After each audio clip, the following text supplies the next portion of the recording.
वास्तव में मुझसे बहुत बड़ी गलती हो गई। मगर आपने ये कैसा शाप दे डाला जिस मनोकामना को लेकर पुत्रेष्टि यज्ञ मैं कर रहा हूं। अगर मेरा पुत्र मूर्ख हो गया तो उससे बढ़िया तो पुत्र प्राप्त करना ही निरर्थक है। मैं उस पुत्र का क्या करूंगा जो मूर्ख है।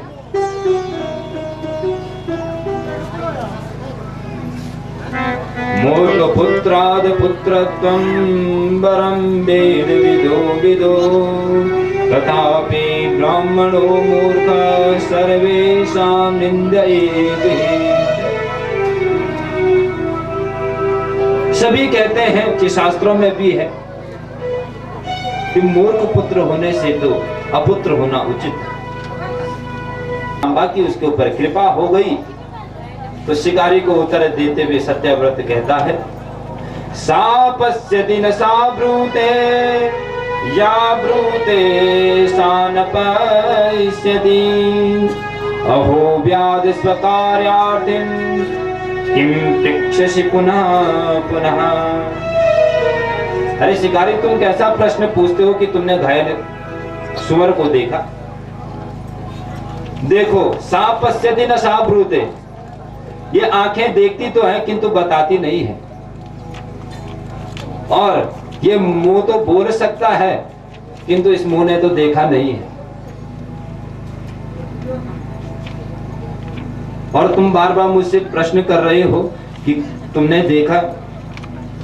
अब अगर आंखें ही बताती तो मैं बता देता, पर ये आंखें देखती हैं पर बताती तो नहीं है। ये मुंह बोलता तो है पर देखता ही नहीं है। जब इस मुंह ने देखा ही नहीं तो मैं कैसे बोलूं। और ये आंख देखती तो है, देखा तो इस आंखों ने, पर इस पे मोह ही नहीं लगा हुआ, ये कहां से बताएगी। इस बात को पलटा करके सत्यव्रत ने अपनी लाज भी रख दी, अपने सत्य की संकल्प की लाज भी रख दी, और उस घायल स्वर की भी जान बच गई। भोल ज्वाले मैया की, जनसुया मैया की, माँ आद्य शक्ति जगदम्बा भवानी की। इस प्रकार सज्जन सत्यव्रत के ऊपर ऐंग बीज मंत्र का उच्चारण करने से देवी की कृपा हो गई। उनके भीतर का अज्ञान नष्ट हो गया और वे विद्वान बनकर घर लौट गए। सज्जन, ये है माँ भगवती की ऐंग वाग बीज की महिमा। तारा है सारा जमाना, माँ हमको भी तारो। तारा है सारा जमाना, हमको भी तारो।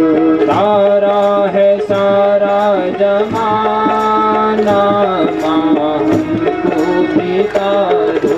तारा है सारा जमाना, माँ हमको भी तारो। तारा है सारा जमाना, ज्वाला हमको भी तारो। तारा है सारा जमाना, ज्वाला हमको भी तारो। हमने सुना है माँ सत्यव्रत को तारा। हमने सुना है माँ सत्यव्रत को तारा। हमने सुना है माँ सत्यव्रत को तारा। हमने सुना है माँ सत्यव्रत को तारा। सत्यव्रत का करके बहाना, ज्वाला हमको भी तारो। सत्यव्रत का करके बहाना, ज्वाला हमको भी तारो। जयाम्बे तुमको निशा दिन जावत, मैया जी को निशा दिन जावत। हरे ब्रह्मा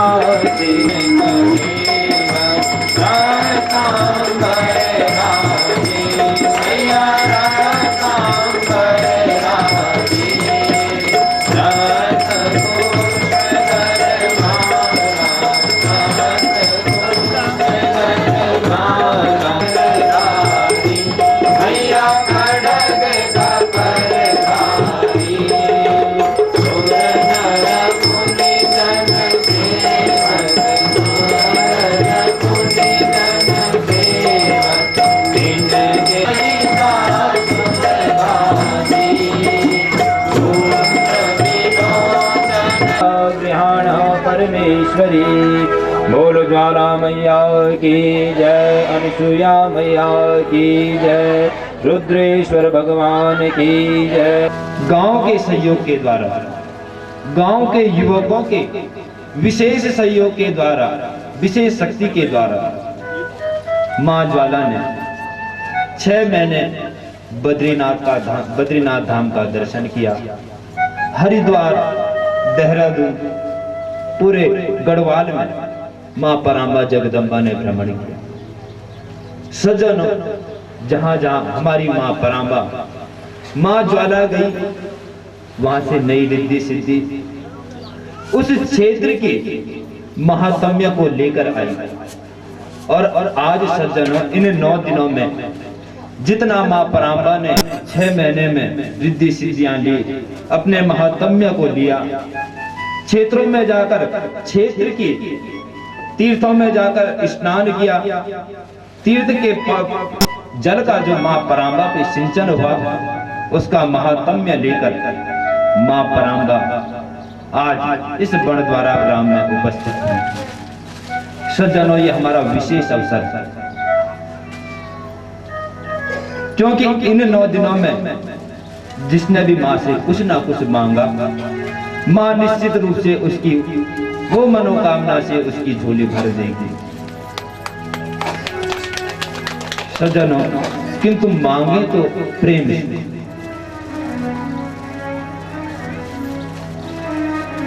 तुलसीदास जी अपने रामायण में बहुत अच्छी बात कहते हैं एक, कि भगवान को पाने के लिए पैसे की आवश्यकता नहीं होती।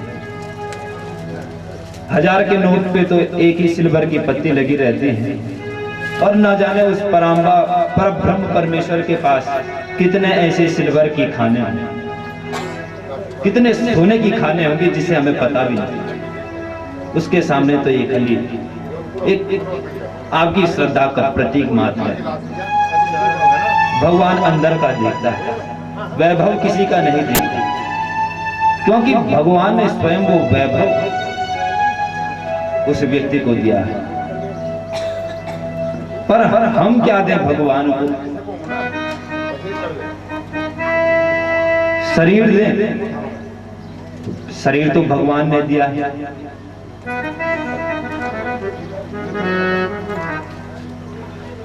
धन दौलत दें तो वो भी भगवान ने दिया है, तो दें क्या? सज्जनों, गजेंद्र मोक्ष आता है श्रीमद् भागवत महापुराण में। गजेंद्र, जिसके पास सारे विश्व की सारी संपत्तियां उसके पास से थी, और जब उसके ऊपर रोग चढ़े, ग्राहक के रूप में कभी रोग चढ़े, कभी कुछ चढ़े, सारे परिवार ने साथ छोड़ दिया। सुख में तो सारा परिवार उसकी हाँ में हाँ मिलाता था, और जब उसके ऊपर रोग पड़े, एक ही बिस्तर पे पड़ा रहा, गजेंद्र को ग्रह ने पकड़ लिया। तो जैसे उसने भगवान को आवाज लगाई, भगवान तो उसके सामने प्रकट हुए, ग्रह से उसकी जान भी बचा दी। किंतु उसने कहा कि मेरे पास तो इतनी संपत्ति है, मैं दूं तो दूं क्या? आकाश से एक कमल का फूल उस समुद्र में गिरा,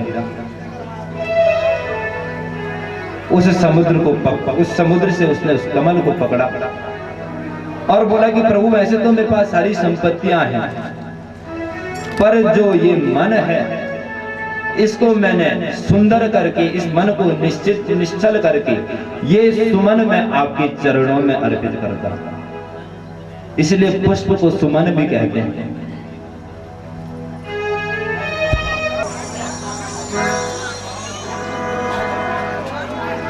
रवि रुद्र पितामह विष्णुनुतं हरिचन्दन कुङ्कुमतं चरितं। रवि रुद्र पितामह विष्णुनुतं हरिचन्दन कुङ्कुमतं चरितं।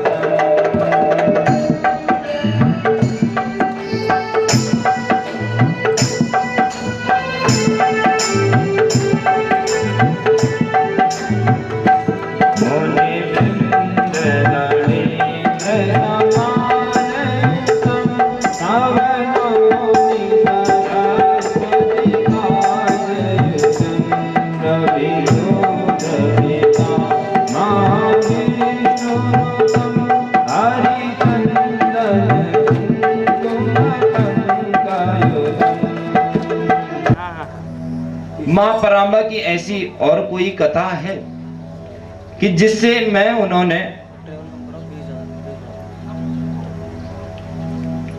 अपने भक्त के ऊपर और कोई कृपा की, या जिस भक्त के बुलाने पर मां परांबा जगदम्बा आई हो, ऐसी कोई कथा है आपके पास?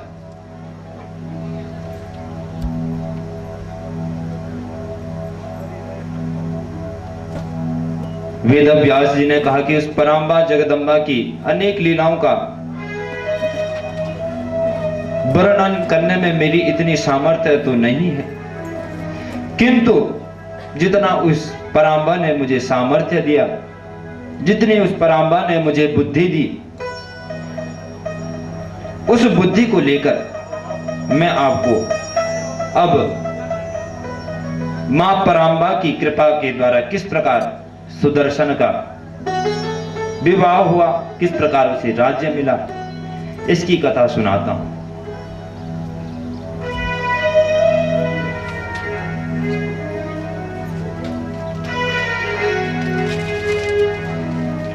व्यास जी ने जन्मे जैसे कहा कि हे राजन, कौशल देश में ध्रुव संधि नामक के एक राजा रहते थे, और उनके गुण किस प्रकार के थे? धर्मात्मा सत्यसंधश्च वर्णाश्रम हिते रतः अयोध्यायां समृद्धायां राज्यं चक्रे शुचिव्रता। राजा ध्रुव संधि अत्यंत जिस प्रकार का राजा होना चाहिए, उस प्रकार के गुण राजा ध्रुव संधि में थे। राजा के क्या गुण होने चाहिए? धर्म का वो पालक होना चाहिए, न्याय संगत होना चाहिए। ऐसा नहीं कि किसी के साथ, जिसके साथ उसका संबंध बन गया उसके साथ ठीक है, और जिसके साथ उसके संबंध खराब है उसके लिए बुरा है। उसके लिए भी उतना ही होना चाहिए, और जिसके साथ संबंध ठीक है उसके लिए भी उतना ही होना चाहिए। ये राजा का विशेष गुण है। और धर्म का रक्षण करने वाला होना चाहिए।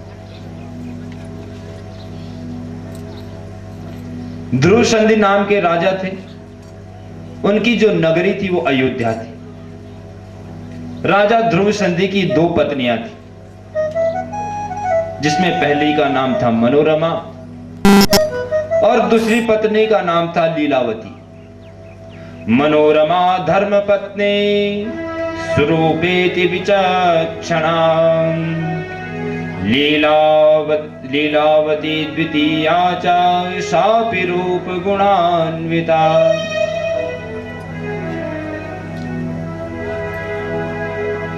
मनोरमा और लीलावती 2 राजा की पत्नियां थी। दोनों ही सुंदर, शील स्वभाव की, गुणवती थी।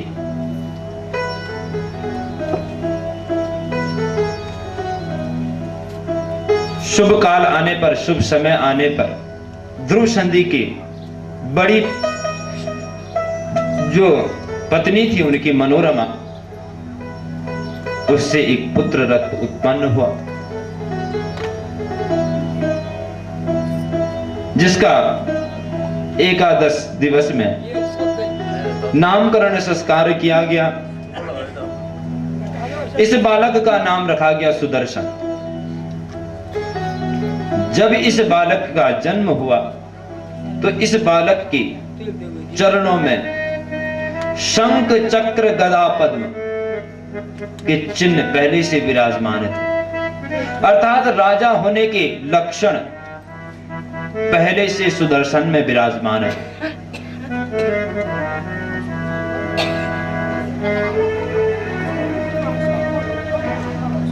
कुछ समय उपरांत राजा ध्रुव संधि की जो दूसरी पत्नी थी, जिसका नाम था लीलावती, शुभ घड़ी आने पर, शुभ काल आने पर राजा की दूसरी पत्नी मनोरम लीलावती, उसने भी एक पुत्र रत्न को जन्म दिया, जिसका नाम रखा गया सज्जनों शत्रुजित। अब दोनों ही बालकों का दोनों की माताओं के द्वारा, पिता के द्वारा पालन पोषण होने लगा। धीरे धीरे दोनों बालक बड़े होने लगे, किंतु जैसे ही बालक बड़ा होता है तो 5 या 7 वर्ष में उसके शील का, स्वभाव का पता चल जाता है। हम किसी के भी स्वभाव, किसी बच्चे के स्वभाव को देख के बोल देते हैं कि ये बच्चा बहुत तेज है। अब कैसे बोलते हैं? उसकी लीलाओं को देखकर, उसके कार्य को देखकर। वैसे ही दोनों बालक थोड़ा थोड़ा बड़े होने लगे तो सब उनके आकलन करने लगा कि भाई कौन तेज है, कौन शांत स्वभाव का है। प्रजा कहने लगी जो सुदर्शन था वो बड़ा धीर, गांभीर्य और मितभाषी था, बहुत कम बोलता था। और इधर जो शत्रुजित था, लीलावती का पुत्र, उसका जो स्वभाव था बड़ा चापलूस किस्म का था। यहां की बात उधर लगाना, उधर की बात यहां लगाना, और अपने को कुछ फायदा नहीं होना, किंतु बोलता था। इसलिए उसके प्रति लोगों का प्रेम कम था। यहां तक कि राजा स्वयं शत्रुजित से ज्यादा प्रेम करता था और सुदर्शन से कम प्रेम करता। एक दिन राजा ध्रुव संधि शिकार खेलने के लिए जंगल में गया। एवं गच्छति काले तो ध्रुव संधि नृपोत्तम जगाम वन मध्येषु मृगया भरिता सदा। एक दिन राजा ध्रुव संधि जंगल में शिकार खेलने गया।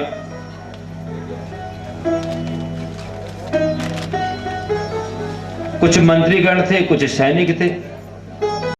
सैनिक और मंत्रियों ने न जाने राजा को कब पीछे छोड़ा और राजा न जाने कब आगे निकल गए। राजा तो जंगल में शिकार करने के लिए गए, लेकिन स्वयं शिकार हो गए। थोड़ी आगे गए, राजा ने सोचा कि मृग है, अपना धनुष बाण धनुष के ऊपर प्रत्यंचा चढ़ाई और जैसे ही झाड़ी के उसको निशाना लगाया तो उसके अंदर से एक शेर निकल कर आ गया, जिसने राजा ध्रुव संधि पर छलांग लगा दी और अपने नख प्रहारों के द्वारा, तेज नाखूनों की धारों के द्वारा राजा के पूरे शरीर को विदीर्ण कर दिया। ध्रुव संधि को सोन की राह तो राजा पपात ममारवे चुक्रुषो सैनिकास्तेस्तु निर्जगनो विसिकेस्तदा। शेर के नाखून के प्रहार से राजा ध्रुव संधि की वहीं पर मृत्यु हो गई।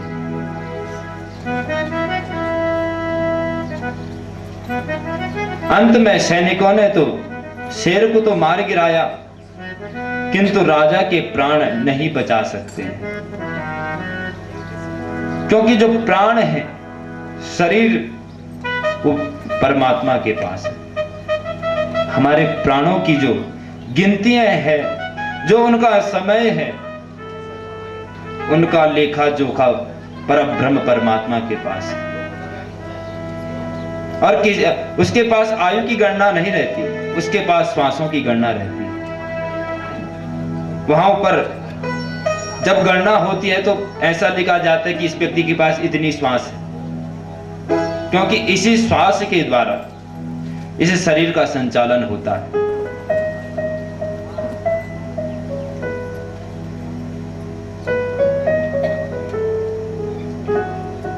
जब प्रजा को पता चला, रानियों को पता चला पति के मरण का, दोनों पत्नियों का को बहुत दुख हुआ, कष्ट हुआ। एक पत्नी के अगर पति का मरण हो जाए तो उसका कष्ट वही उसकी अर्धांगिनी जानती है।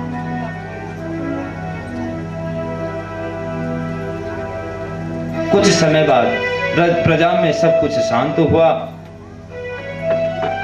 ध्रुव संधि के जो गुरु हैं, कुल पुरोहित हैं, राजा गुरु वशिष्ठ, उनको बुलाया गया। परलोक क्रिया सर्वा वशिष्ठो विधि पूर्वकम कारयामास तत्रैव परलोक सुखावह। तदंतर कुल गुरु वशिष्ठ को बुलाया गया, राजा की अंत्येष्टि कराई गई। अंत्येष्टि में परमात्मा से प्रार्थना की गई, हे परमात्मा, आप राजा ध्रुव संधि की आत्मा को शांति देना।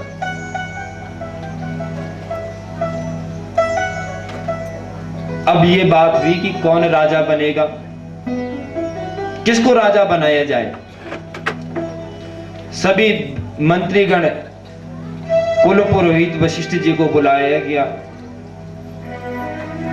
पूछा गया कि राजा कौन बनेगा, किसको अब राजा का संचालन करने के लिए दे। तो वशिष्ठ जी वहां पर खड़े थे। वशिष्ठ जी ने कहा, देखो सुदर्शन बड़ा पुत्र है, राजा का बड़ा पुत्र है, और बड़े पुत्र का सब जगह सबसे पहले अधिकार होता है। इसीलिए हमारी सर्वसम्मति से सुदर्शन को अयोध्या का राजा बना देना चाहिए। तभी तक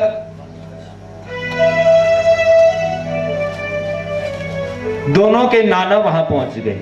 ध्रुव संधि के पुत्र सुदर्शन के नाना भी और लीलावती के पुत्र युधाजित शत्रुजित के नाना भी वहां पहुंच गए।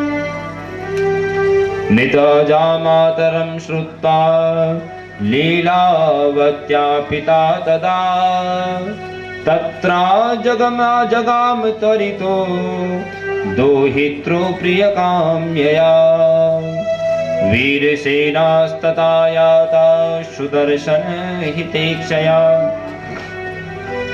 स्वजनों, जब हमारे परिवार में कोई तीसरा व्यक्ति हस्तक्षेप करता है तो परिवार बिगड़ने की नौबत में आ जाता है। इसलिए सज्जनों, सावधान हो जाए। अगर हम लोगों के परिवार में किसी तीसरे व्यक्ति का अकारण हस्तक्षेप हो रहा है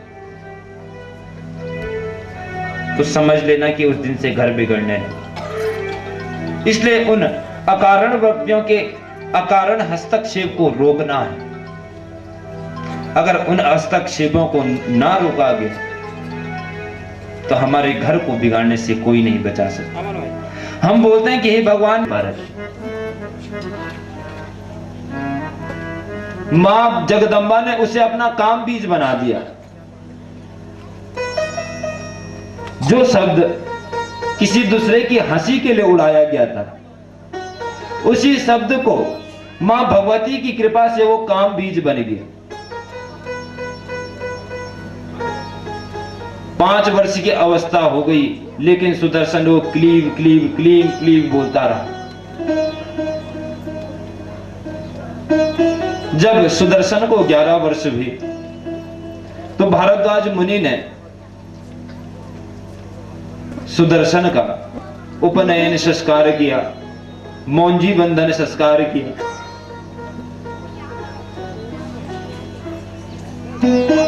सज्जन, उपनयन संस्कार के बाद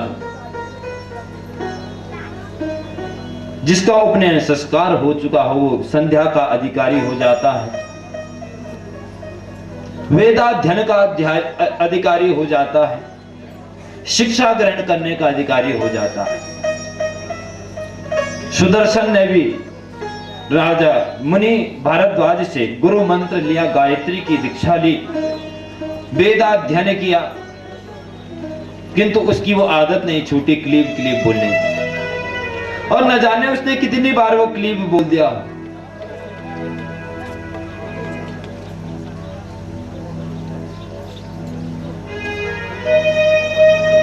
जब वो बालक उस क्लीम क्लीम मंत्र को बार बार जपता रहा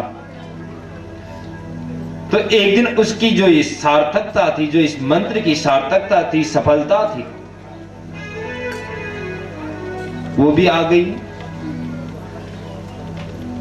सुदर्शन के सामने साक्षात मां परांबा, मां ज्वाला प्रकट हो गई।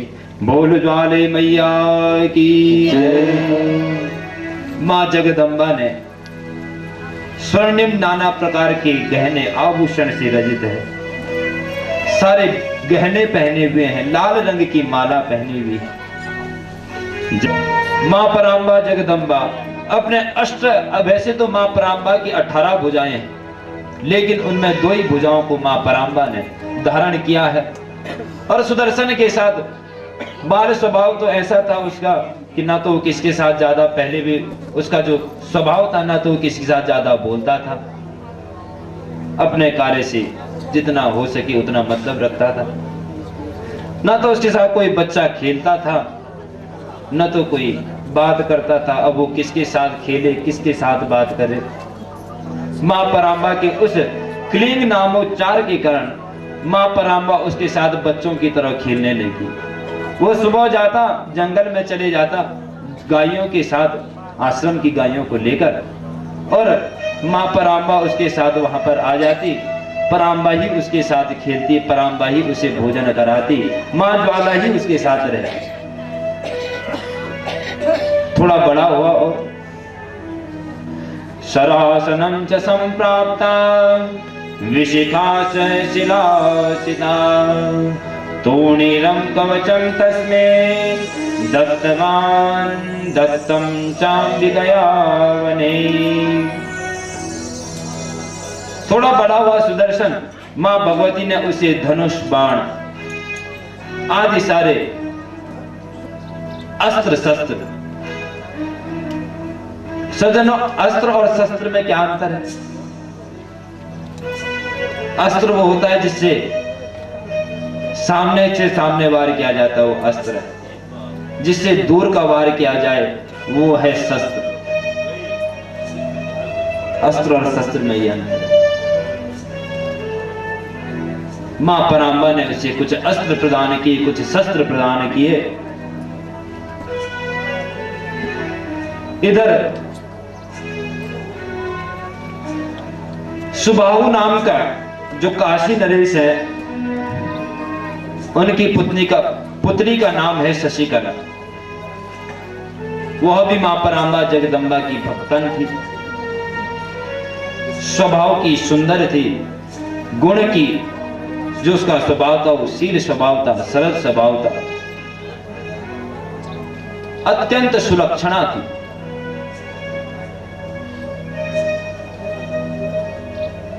उसने कभी बंदीजन आश्रम के पास आए होंगे, उन्होंने सुदर्शन को देखा होगा कि सुदर्शन, ये बालक कौन है जिसके चरणों में शंख चक्र गदा पद्म बने हैं, इतना शांत स्वभाव है, ये बालक कौन है?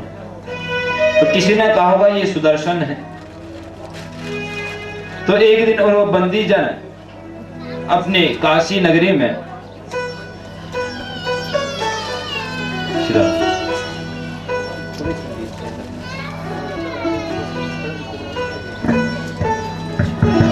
श्री राम, ठीक है, कि पुत्री जो थी, जब उसने बंदी जन के मुख से सुदर्शन के स्वभाव का बारे में सुना कि सुदर्शन ऐसा है, सुदर्शन वैसा है, तो उसका मन सुदर्शन की ओर लगने लगा। बंदी जना मुखा श्रुत्वा राजपुत्रं तु सुसम्मतं चकमे मानसं तं वे वरं वरयुतं धिया। जब राजकुमारी शशिकला ने सुदर्शन के गुणों को सुना तो उसने मन ही मन सुदर्शन को अपने पति के रूप में वर्ण कर लिया। एक दिन उस राजकुमारी शशिकला के स्वप्न में मां परांबा जगदम्बा आई और शशिकला को कहा कि तुमने जिसको पति के रूप में वर्ण कर लिया है मन ही मन, वो भी मेरा ही भक्त है और तुम्हारे लिए उसके अलावा और कोई दूसरा श्रेष्ठ वर नहीं है। इधर जब जंगल में श्रृंगवीर के पुराधीश निषाद राज तो जब पता चला कि ये राजा है और भय के कारण आश्रम में रह रहा है, तो उसने सुदर्शन के साथ मित्रता कर ली और उसे एक रथ प्रदान किया, जिसके में 4 घोड़े लगे थे। कुछ दिनों बाद सज्जन शशिकला बड़ी हुई। पिता ने हर एक पिता को मन में इच्छा रहती है कि मैं अपनी पुत्री का विवाह खूब धूमधाम से संपन्न करूं। हर कोई पिता चाहता है। वैसे ही शशिकला के पिता सुबाहु ने भी चाहा कि मैं अपनी पुत्री का एक बहुत बड़ा स्वयंवर रचूंगा और उसमें मेरी पुत्री स्वयं किसी भी राजा को अपना पति का वर्ण कर ले। सज्जनों, स्वयंवर जो होता है वो 3 प्रकार का होता है।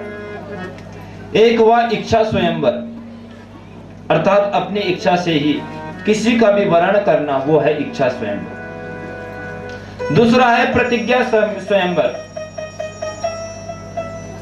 इसमें पिता एक शर्त रखता है जिसे वर को पूरी करनी पड़ती है।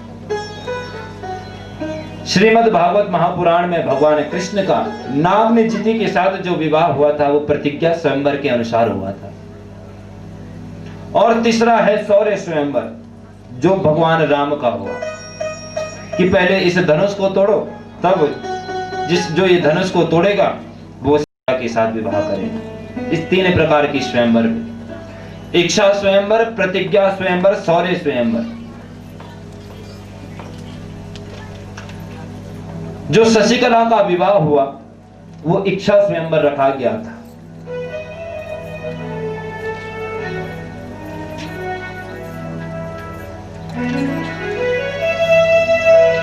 अर्थात शशिकला को अपनी इच्छा से किसी भी राजा को वर के रूप में ग्रहण करना था।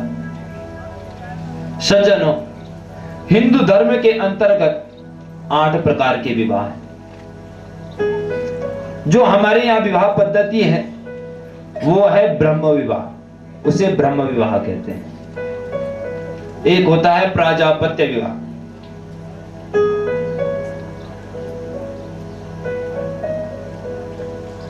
इसमें वर पक्ष की ओर से कन्या के पिता से कन्या मांगी जाती है, वर को कन्या के पिता अपनी कन्या देते हैं। आर्ष विवाह है, दैव विवाह है, गांधर्व विवाह है। जो इच्छा विवाह है वो गांधर्व विवाह है। गंधर्व विवाह में कुछ नहीं होता, ना तो मंत्रों का पाठ होता है ना तो कुछ होता है। गंधर्व विवाह का अर्थ है कि जयमाला, सीधे साधे इसका अर्थ हमारी जो हिंदू धर्म सनातन संस्कृति में है उसका अर्थ है जयमाला। और आजकल सज्जनों विवाह में पहले ही विवाह हो जाता है, ब्रह्म विवाह की तो कहीं पूछ ही नहीं। सबसे पहले जयमाला होगी, उसके बाद मंत्र पढ़े चाहे ना पढ़े वो विवाह होगी।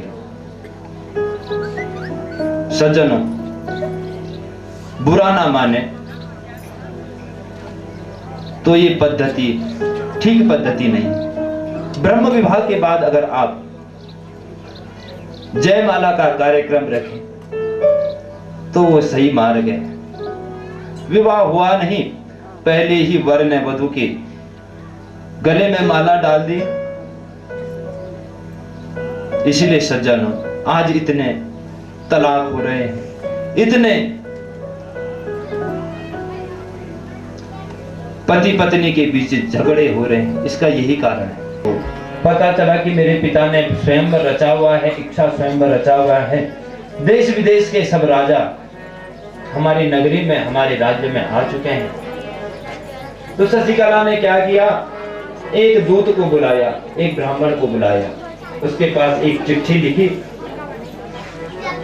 चिट्ठी पकड़ाई और बोली कि मेरी इस चिट्ठी को सुदर्शन के पास तक पहुंचा और कह देना कि मेरा विवाह होने वाला है। मैंने तुम्हें मन से तुम्हें अपना पति के रूप में वर्ण कर दिया है, और अगर आप नहीं आते हो तो मैं अपने प्राण त्याग दूंगा।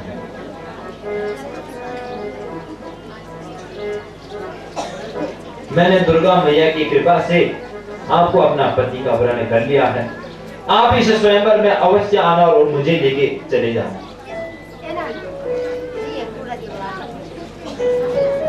जब शशिकला का संदेश सुदर्शन को प्राप्त हुआ, सुदर्शन राजकुमार अपने उस अकेले घोड़े में सवार होकर और मां परामा जगदम्बा को अपना विश्वास बनाकर, श्रद्धा बनाकर,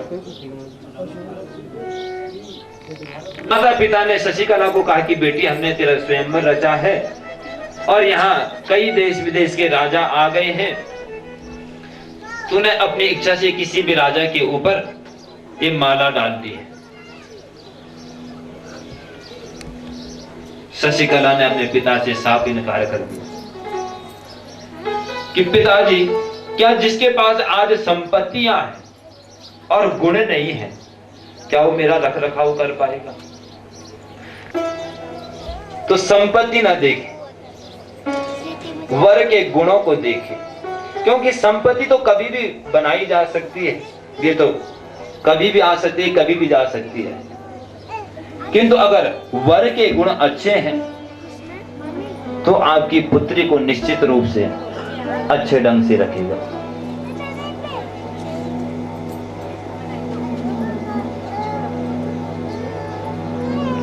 शशिकला ने कहा, मुझे संपत्ति नहीं, मुझे गुणी वर चाहिए। शशिकला ने कहा, मैंने तो पति के रूप में वर्ण कर लिया है सुदर्शन का, जो ध्रुवसंधि नामक राजा के पुत्र हैं, वरना मैं किसी और के साथ विवाह नहीं करूंगी।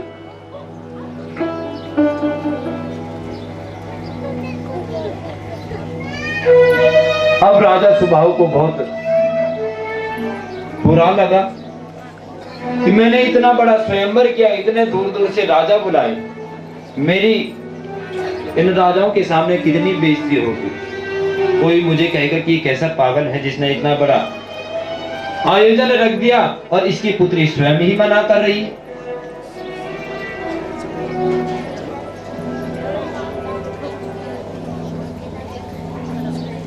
राजकुमार सब दूसरे दिन सभा मंडप में बैठे, किंतु शशिकला उस स्वयंवर में नहीं गई। पुत्रादर्थं न सा प्रत्येति मे वचा।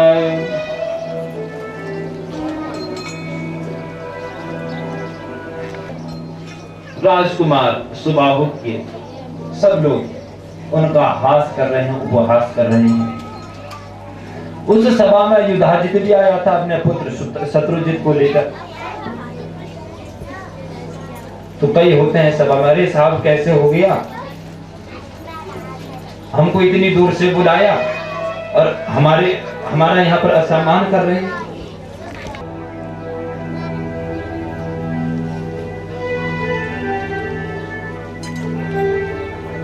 दूसरे दिन काशी नरेश सभा में गए, आंखें नीचे झुकाकर अपनी पुत्री के मात्र, अपनी पुत्री के प्रसन्नार्थ हेतु अपनी पुत्री को खुश रखने की बोलने लगे। ग्रहण कर लिया है। मैंने उसे बहुत समझाया किंतु वो मेरी बात नहीं समझ रही। मैंने आपको इतनी दूर दूर से बुलाया। मैं सब लोगों से जितने भी यहाँ आए हैं हाथ जोड़कर माफी मांगता हूँ। मुझसे भूल हो गई है, क्षमा करना।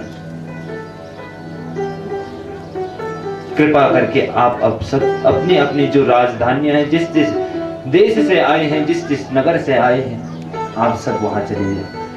छोटी सी बात में आग में घी डालने का कार्य करता है, उस बात को बहुत बड़ा बना देता है, तिल को ताड़ बना देता है। युधाजित ने भी वैसा ही किया। युधाजित ने कहा कि अरे ऐसा कैसे होगा, आपने अपने कार्ड में लिखा कि ऐसा होना चाहिए। उन्होंने कहा प्रभु मुझे माफ कीजिए, मुझे आभास नहीं था कि क्या ऐसा भी हो सकता है, क्या वो लोग ऐसा असहयोग भी कर सकते हैं। मेरे मन में कभी ऐसी भावना ही नहीं आई कि मेरी पुत्री ऐसा मुझे कभी कहेगी। स्त्री हट और योगी हट, इन तीनों ने जब अगर हट पकड़ ली, जिद पकड़ ली, तो जब तक जिद पूरी नहीं होती तब तक पीछा नहीं छूटता।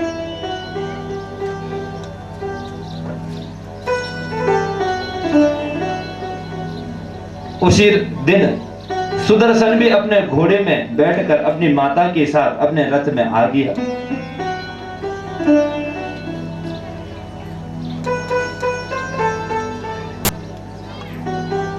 राजा ने अपनी पुत्री की भलाई के लिए गुप्त रूप से रातों रात शशिकला और सुदर्शन का विवाह हो गया।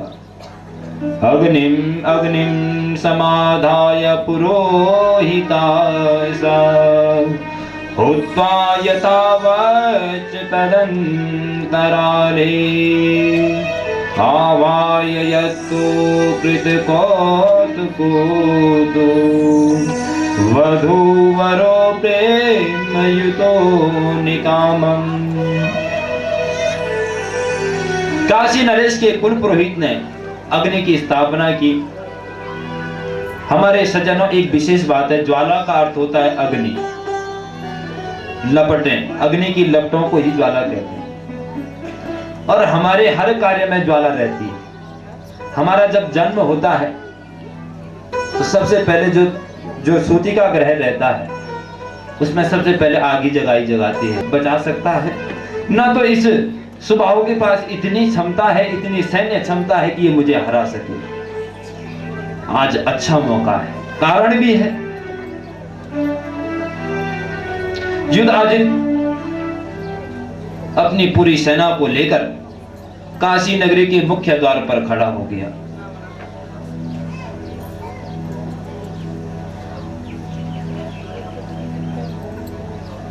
जैसे सुदर्शन आया, कह रहे तो इसको नहीं ले जा सकता क्योंकि इसका तो स्वयंवर हुआ था। इसके स्वयंवर में तूने इसके साथ स्वयंवर नहीं किया, तूने इसे अक्षर के साथ विवाह किया है, इसलिए तेरा इसके ऊपर कोई अधिकार नहीं।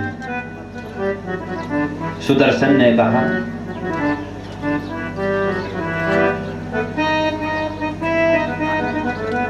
कि देखिए मेरा इसके साथ ब्रह्म पद्धति से विवाह हो चुका है, अब यह मेरी पत्नी है। अब आप इस रण को छोड़ दीजिए और अपनी सेना को लेकर वापस चले जाइए। न तो हम इतने बड़े आदमी हैं कि आपके साथ युद्ध कर सके, न तो हमारे पास इतनी सैन्य क्षमता है, इतनी बल क्षमता है कि हम आपके साथ युद्ध कर सके। किंतु युधाजित का तो उद्देश्य ही कुछ और था। उसको पता था कि इसने दूसरे दिन मेरे नाती के लिए के मार्ग में ये कांटा बन सकता है। युधाजित ने कहा कि युद्ध तो करना ही पड़ेगा। और इधर सुदर्शन की पत्नी शशिकला और राजा सुबाहु की छोटी मोटी सेना, और उधर युधाजित की अक्षोणी के रूप में सेना। न जाने कितनी अक्षौहिणी सेना होगी।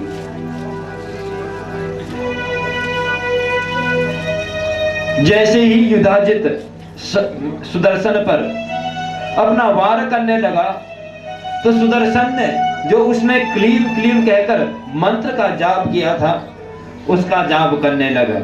जजापेकाक्षरं मंत्रं कामराज मनुक्तमं निर्भयो भीति शोकस्य पत्न्या सैनवोड्यया। सुदर्शन युधाजित से कुछ भयभीत नहीं हुआ क्योंकि उसको पता है मेरे साथ तो पारंबा जगदम्बा जो मेरे साथ बचपन में खेलने आती थी, उसको भी पता है कि उसका बच्चा बड़ा हो चुका है। उसने अपनी पत्नी को कहा कि घबराओ मत, ससुर को कहा कि घबराओ मत, मेरे साथ मां परांबा जगदम्बा का आशीर्वाद है। और ये तो एक ही राजे की सेना है और उस परांबा जगदम्बा के पास तो न जाने कितने ऐसे ब्रह्मांड हैं, अनंत कोटि ब्रह्मांड की तो नायिका है। सुदर्शन अपनी पत्नी के साथ क्लीव क्लीव का जाम जप करने लगा। जैसे ही क्लीव क्लीव क्लीव पूरा जप हुआ तो तभी तक जब मां परांबा जगदम्बा को पता चला कि युधाजित मेरे भक्त मेरे पुत्र सुदर्शन को परेशान कर रहा है,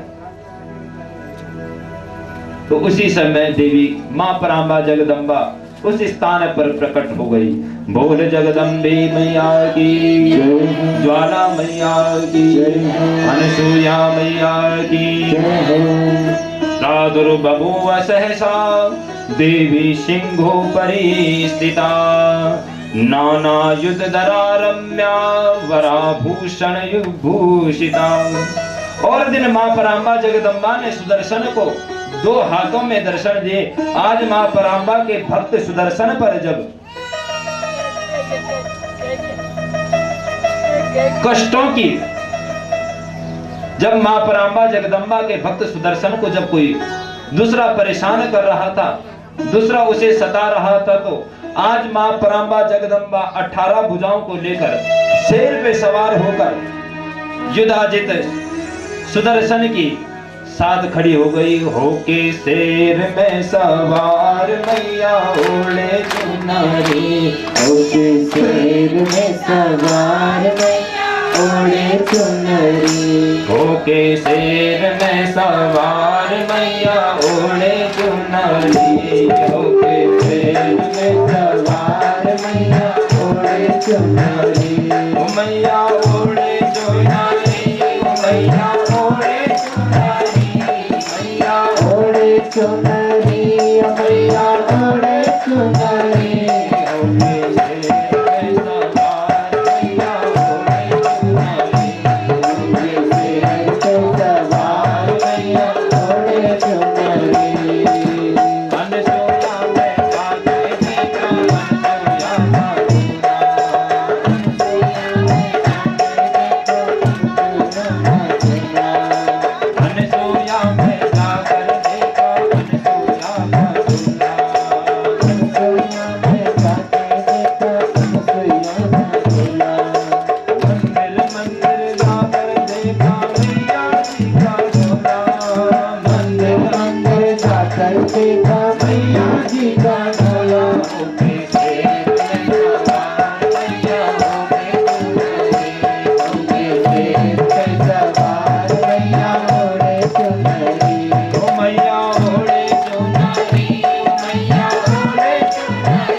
दुर्गा देवी मोचात बाणान युधाजितं प्रति।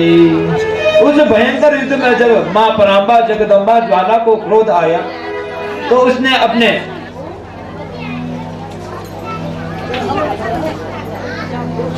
मां परांबा ने अपने बाणों से युधाजित की सारी सेना का तहस नहस कर दिया और युधाजित को भी स्वयं मौत के घाट उतार दिया। तदनंतर मां परांबा जगदम्बा ने अपने रूप को शांत किया।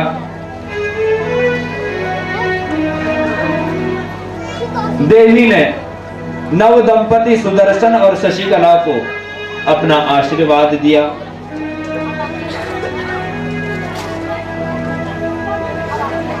शशिकला एवं सुदर्शन ने मां परांबा की स्तुति की और सुबाहु ने कहा कि मां, अब आप इसी काशी नगरी में निवास कीजिए।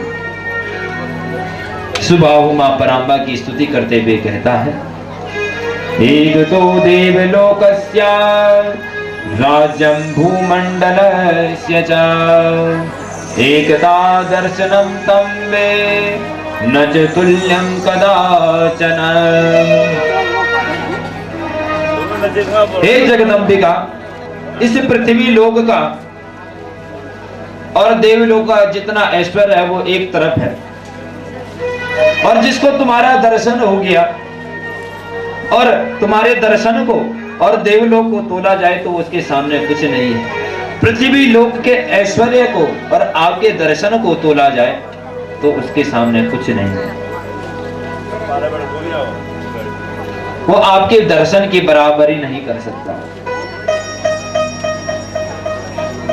नगरेत तया माता स्थातव्यं मम सर्वदा दुर्गा देवेति नाम्ना वे त्वं शक्तिर्ह संस्थिता।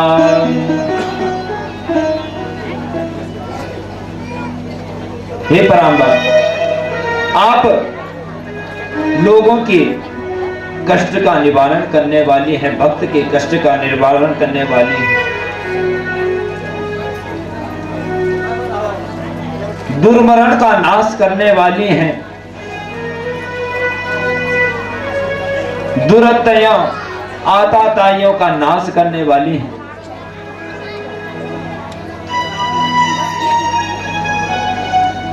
हे मैया, आप दुर्गा देवी के रूप में मेरे इस नगर में विराजमान हुए और मेरे इस नगर की आप रक्षा करना। सुबाहु ने काशी में देवी के भव्य मंदिर की स्थापना की, निर्माण किया। उसमें देवी मां परांबा जगदम्बा की मूर्ति को स्थापित किया और नवरात्र विधि से मां परांबा जगदम्बा का अनुष्ठान किया। दूसरी ओर इधर युद्धाजित भी समाप्त हो गया था, शत्रुजित के भी प्राण पखीरूढ़ हो गई।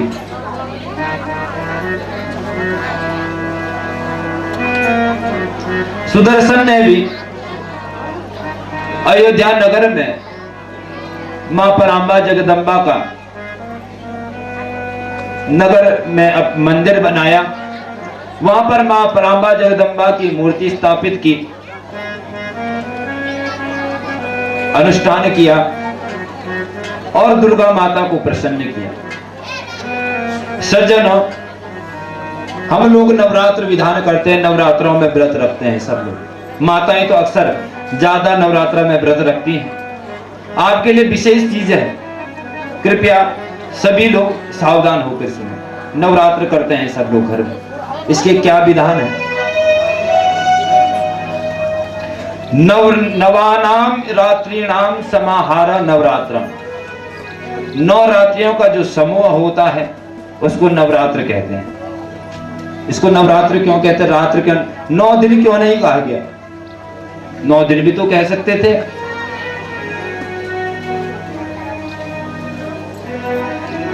नवरात्र ही क्यों किया, क्यों कहा गया? शिवो दिवस रूपायाम, शिव भगवान शिव का दिवस है और रात्रि का जो समय होता है वो मां परांबा जगदम्बा का होता है।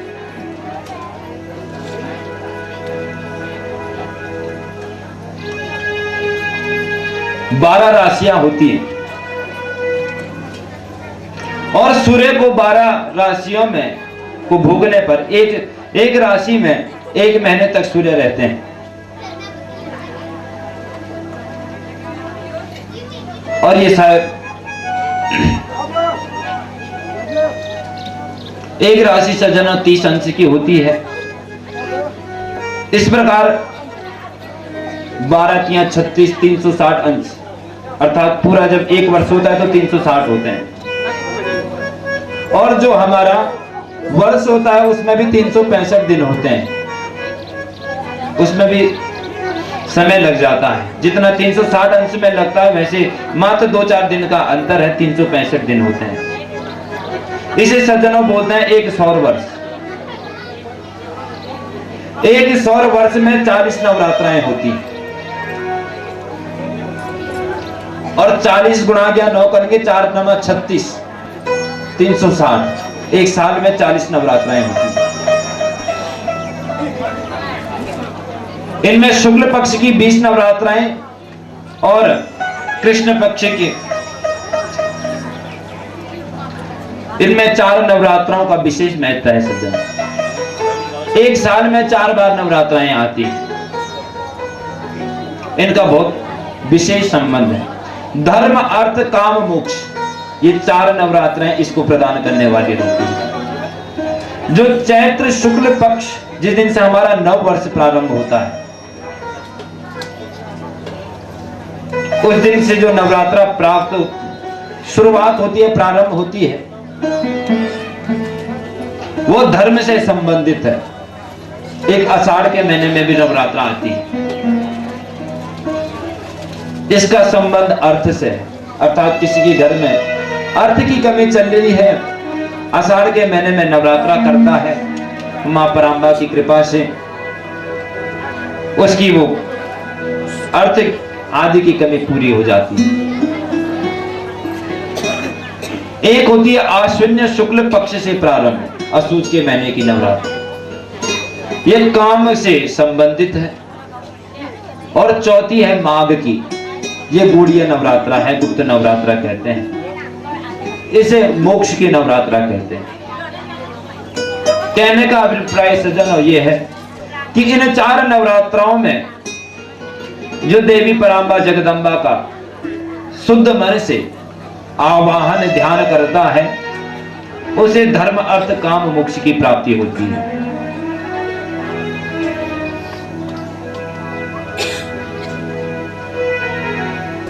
इनमें 2 नवरात्राएं श्रेष्ठ हैं, एक तो बसंत ऋतु की नवरात्र, एक शरद ऋतु की नवरात्र।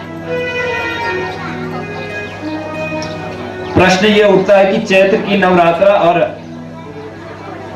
अशुच की जो नवरात्रा होती है उसको विशेष क्यों कहा जाता है? अधिक नवरात्राएं इसी महीने होती है, आखिर क्यों होती है? तो देवी भागवत में लिखा हुआ है, द्वावृत्तम वृत्तु यम दृष्टा क्यों नूनम सर्वजनेषु चा शरद वसंत नामानो दुर्गमो प्राणी नामे। इन 2 नवरात्राओं को यम दृष्टा कहा गया है, यम दृष्टा अर्थात ये 2 यम की दाढ़ है। ये बहुत कष्टदायिनी होती है ये 2 ऋतुएं। इन दोनों ऋतुओं में अधिक से अधिक मृत्युएं होती हैं और इन्हीं दोनों ऋतुओं में सबसे ज्यादा रोग भी उत्पन्न होते हैं। इन दोनों ऋतुओं में मौसम परिवर्तित होता है मुख्य रूप से, और मौसम परिवर्तन होने के कारण अनेक रोग आदि की संभावना इन 2 नवरात्रों में बढ़ जाती है। इस प्रकार हर तरीके से अपना कल्याण चाहने वाले पुरुष को ये नवरात्र विधान करना चाहिए। शिवो दिवस रूपायाम रात्रि रूपा महेश्वरी, शिव दिवस रूप है और भगवती रात्रि स्वरूपा है। विश्वेश्वरीं जगत धात्रीं, रात्रि सूक्त में लिखा गया।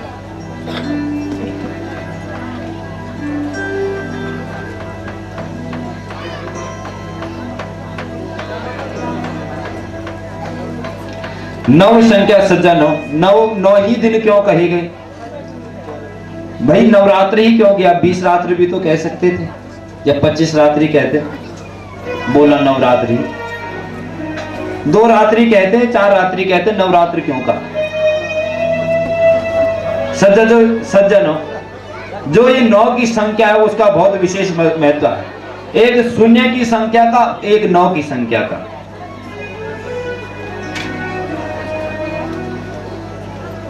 पर ब्रह्म परमात्मा का जो अक्षर है, जो संख्या है, वो शून्य है। अगर आप शून्य में शून्य जोड़ोगे तो क्या प्राप्त होगा? शून्य ही तो आएगा। शून्य में से शून्य घटाओगे तो शून्य प्राप्त होगा। शून्य को शून्य में जोड़ोगे तो शून्य ही प्राप्त होगा। इसलिए हम कहते हैं कि परब्रह्म परमात्मा कौन है? पूर्णमदः पूर्णमिदं पूर्णात् पूर्णमुदच्यते पूर्णस्य पूर्णमादाय पूर्णमेवावशिष्यते। जिसके पूर्ण में से अगर पूर्ण को भी घटाएं तब भी पूर्ण बचता हो, जिसके पूर्ण में अगर पूर्ण को जोड़ें तब भी पूर्ण बचता हो, ऐसे वो परब्रह्म परमात्मा है। न तो उसको घटाने पर कोई अर्थ उसके शरीर पर कोई प्रभाव पड़ा उस परब्रह्म परमात्मा के ऊपर, न तो उसमें जोड़ने पर कोई प्रभाव पड़ा, वो उतना ही आए। ये काल बल को महत्व करता है सज्जन।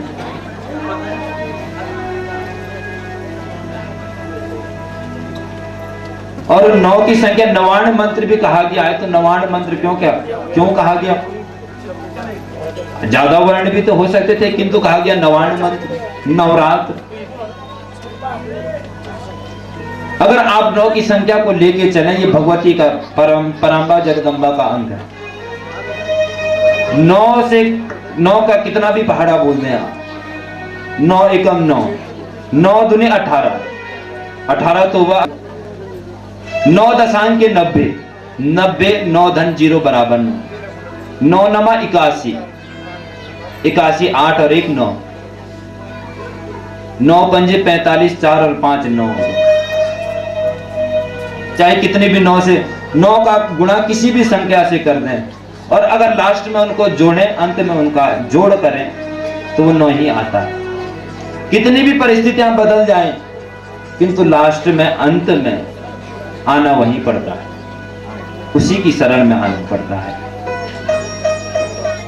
वसंत ऋतु में जो नवरात्र होती है उसे अगन्यात्मक नवरात्र कहते हैं। इस नवरात्र में ऋतु में गर्मी ज्यादा होती है और इस ऋतु में गेहूं की फसल भी होती है लोगों की, जो जीवन में ऊर्जा प्रदान करती है, शक्ति प्रदान करती है। जो शरद ऋतु में जो नवरात्र होती है उसे कहते हैं कि सोमात्मक। इस समय थोड़ा ऋतु में चावल की फसल होती है जिससे सरसता प्राप्त होती है और सुख व आनंद का संचार होता है। इस प्रकार सज्जनों, भगवान राम ने भी रावण पर विजय, दोनों भाव में समान रहने की शिक्षा हमें राम द्वारा मिलती है।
जैसी पत्थर पे फेंकना चाहा, वैसे उस योग माया ने अष्टादश भुजाओं में धारण करके संपूर्ण रूप में, संपूर्ण कलाओं में कंस को दर्शन दिया और कहा कि अब जल्दी से जल्दी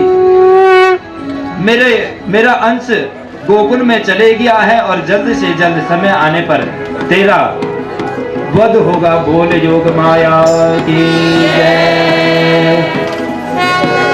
जय ओम जयंती मंगला काली। हरि ओम ओम स्वस्ति न इंद्रो दिव्य महादिव्य शिवाय सत्तम नमः।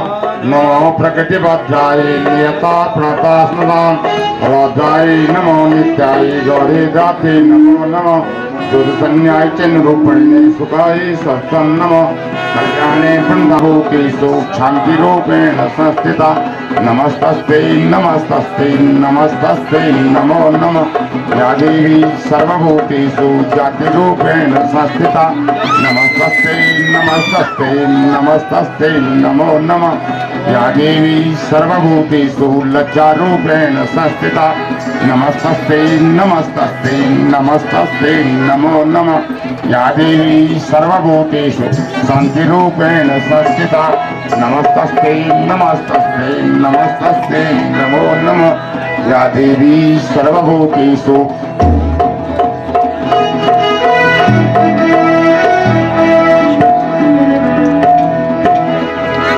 ओम नमो भगवते ज्योतिर्दायिने ओम माता तेरी संजनादिने ओम नमो भगवते ज्योतिर्दायिने ओम माता तेरी संजनादिने ज्योति खुलल में ज्योति समालो ज्योति माता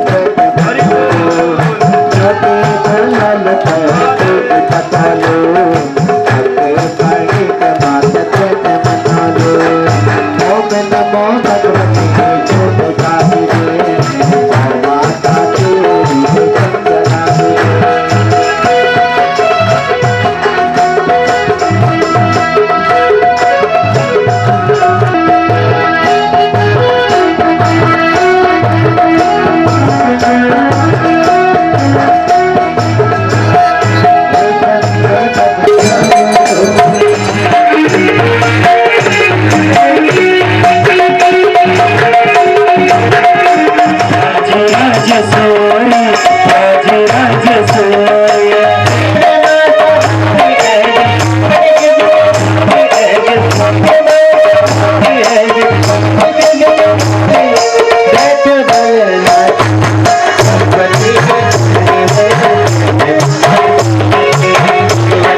पूजा नीते जननी नमनी भस्म ले पुगर रमदना दे पदरो भले गो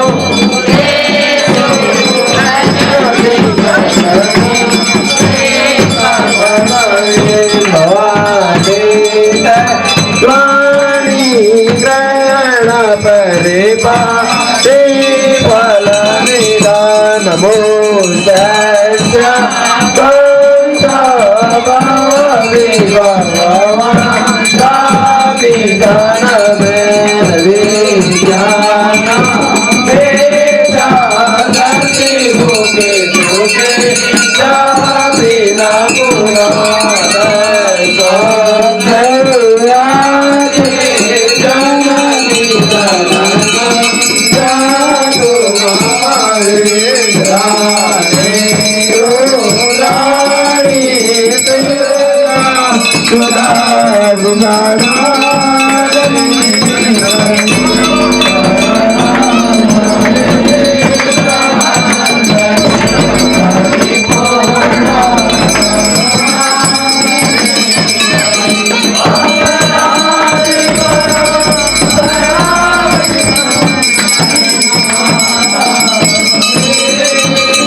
भक्त से जो कर दो माँ के जय जयकार भक्त से जो कर दो माँ के जय जयकार दर्शन जो दे माता पर खोद प्यार दर्शन जो दे माता पर खोद प्यार खोज डांड काठू माँ जमा तेरो दरबार खोज डांड काठू माँ जमा तेरो दरबार अनसया माता के आई रे साधे माँ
पूजा सजी ठावे पूजा सजी ठावे मेरी से माता जगत में हले मेरी से माता जगत में हले पूजा सजी ठावे पूजा सजी ठावे मेरी से माता जगत में हले जगत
भगवती माँ जगदम्बा